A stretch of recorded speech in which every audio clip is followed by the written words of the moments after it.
Okay, welcome to this instructional how-to presentation. I'm Randall Patton, and this is called Creating a Digital Interactive Notebook. I teach 6th grade social studies, but I'm going to leave some of the activities that I create, show you how to create, open-ended so that it may be used for other subjects as well. Starting out, let's just talk some positives from a teacher's perspective of these. Um, they are kind of abundant online. You can find them paid versions, different ways. Um, but I think it's pretty neat to spend some time and create your own. Some of the positives, we all have seen the interactive notebooks in the classroom. You can paste things in, uh, tape them in, those activities, the foldables and colors and stuff. But there's something about some digital literacy that we know our 21st century students need. So um, it's good to see some balance here. So I like the no mess with the glue or the tape. It saves some space in my classroom, and of course the students like to lose their notebooks. It's excellent, like I said, for building digital literacy. It allows students to self-guide and pace for those days you might need to miss a day of school. It also puts your entire unit of study in one place, and that's nice to do.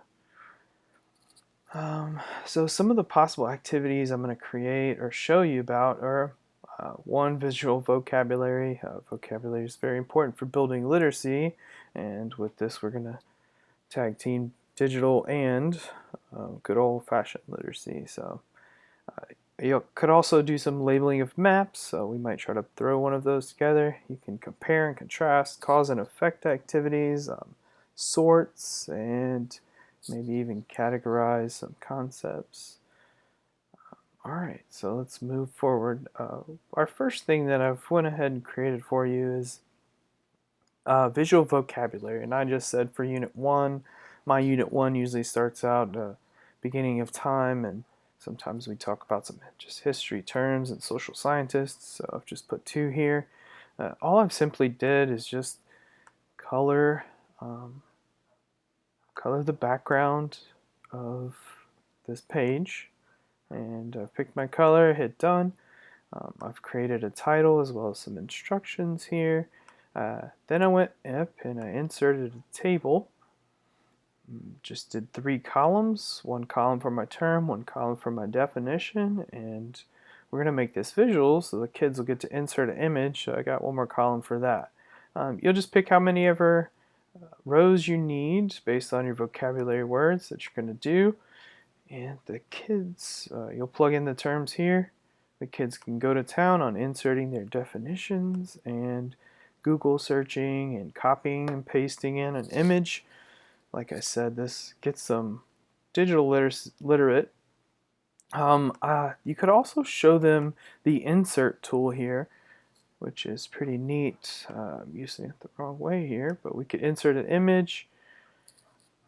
And I like to show kids the search the web. So we could insert archaeologist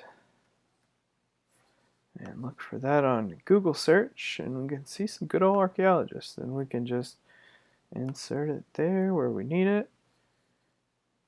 Well, it's a little harsh, but of course that just gives you an extra digital tool to show. And downsize it, move it to where they need it, and post that image right in there. Alright, so there's a quick rundown of visual vocab. Let's move on to something a little more challenging. This would be, of course, a Venn diagram comparing and contrasting our Cro-Magnon and Neanderthal, early humans. And in this, you've seen colored the background again, and I've filled in this time some of my text boxes. I've created a new text box here with the directions. Now, in these directions, and we talked about the self-guided side of these digital interactive notebooks, I've included 2 hyperlinks which allow students to click and go to 2 different Encyclopedia Britannica articles to gather information to plug into their Venn diagram. Now, in creating this Venn diagram, all I've done is inserted shapes, inserted 2 circles, and made those quite large and overlapping. I shaded them or filled them in with the paint bucket. And there's one little trick that took me a while to kind of figure out, is when I shaded this one, I picked a color and then I go down to custom, and in order to get our overlap with the both category, you have to create some kind of transparency of the color. So you can see there it's pretty transparent. We can see that line and create that category of both, but if you were to just fill it in, it wouldn't look quite right. So you have to go down to that custom and move this over a good bit so we can see, and it really makes a difference there. Now, other than that, I had to throw in a good many text boxes on this Venn diagram, but I made sure to kind of put that students, you should type your responses here, and I may go back and include the word students, maybe even asking them nicely, please. So we can do that. And sometimes I will go in and even change that font to a red so they see that. But then you get them typing in red, which is also kind of frustrating. I like to read it in the black font color. So one thing the kids do, and sometimes will happen, they'll delete things. Say they delete a circle they're bad about, or a text box. Oh no, I like to show them the undo, or you can even show them the Command Z or Control Z, whichever you prefer. I like to show them the front and back. That gets them aware of their mistakes as well as fixing their mistakes. So also, I like to show them the all changes saved, which is a great feature of any Google Suite that you're using. So we could go back and restore older versions of this and see what mistakes are made, and especially if they're large mistakes, we can go far back and fix them right up. Okay, so moving on. The next thing I'm going to create and kind of show you from scratch is the timeline. Now, in creating a timeline, you see I have a blank page. Of course, I would go and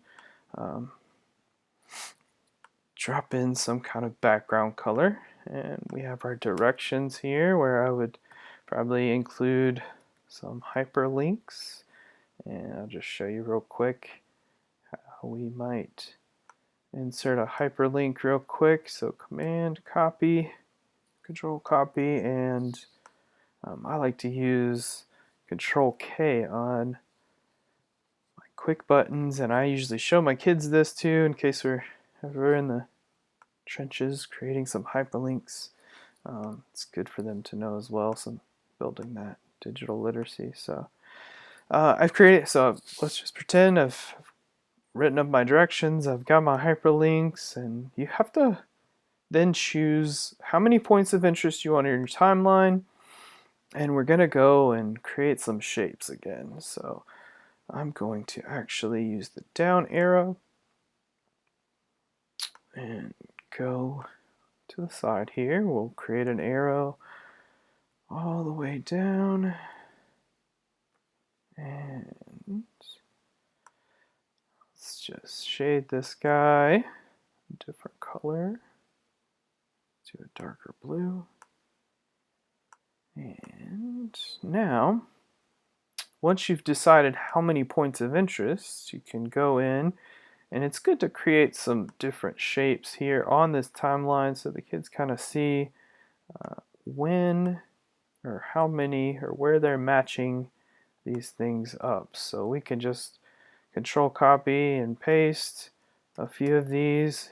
So you're using these points we're going to drag these guys down this timeline so there's a point of interest for these kids to match up. Now, I'm not going to spend a great deal of time getting all these lines right. Like I said, this could be time consuming if you spend a lot of time playing around with this, getting it just right. For me, I would need to definitely go back and fix some of the spacing and make it look a bit better. For the sake of time, I'm trying to rush you guys through this quick instructional video. So, all right, so we've got our shapes here, and at times I maybe would include some dates. So we make this a little larger, and we could say I have our dates here, or you could say event 1. Event 2, event 3.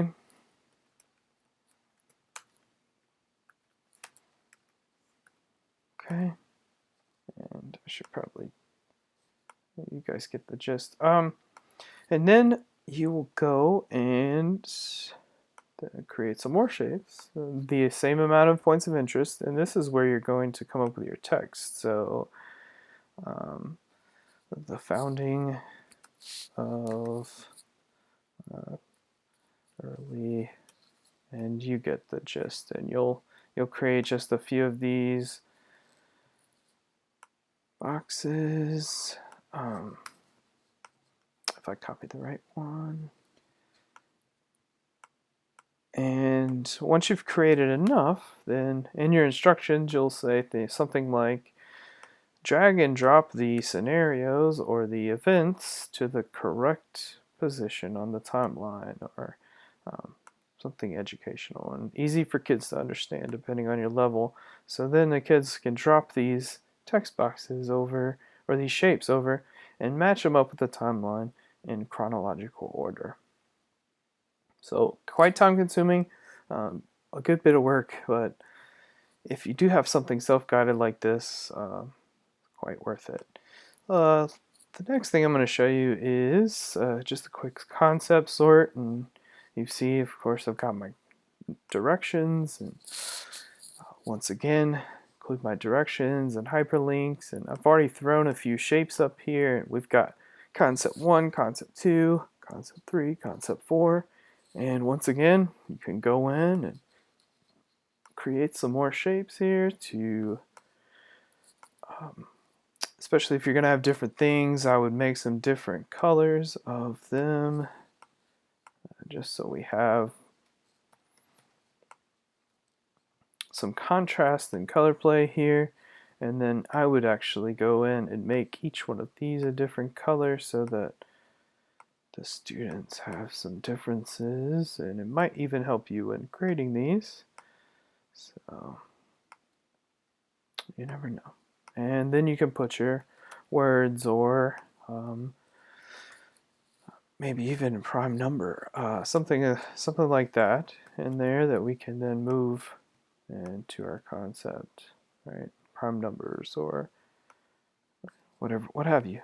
It's not subject specific, some of these activities. So another thing I just want to give last few pointers. I'm going to just create a new slide here. Final few things. If you noticed, my PowerPoint is not a normal size, so I've customized this, and you can go back and see the standard form, and it looks very different. But I like to see it like a piece of notebook paper, as it is an interactive notebook. So what I've done is gone into File, Page Setup, and customized my size of my slides to 8.5 by 11, the standard piece of notebook paper, and applied that to it. This has made it just similar to a notebook. And one last thing, if you were just to pull up this PowerPoint, it would be very small and the words would be tiny, but every time my students pull this up, they would see it just like this, very small. and a lot of times it creates chaos and whining, but it's an easy fix. And of course, another tool to show your students, you zoom 100, and there's multiple ways of doing so I show them both. That way they can zoom in and work on it and get the job done. Now you could do so many other things. I have other activities listed above, like the labeling of maps. There's scribble tools on here. You can embed a map, and you could even put it as your background. So you could go in and search images. You see I've searched for some notebook paper there in this slideshow just to kind of see how it looked. All kinds of things. It's a very versatile tool. It's not just for our traditional note taking in classes. So I encourage you all to try it out and enjoy creating and making your own interactive notebooks. Have a nice night.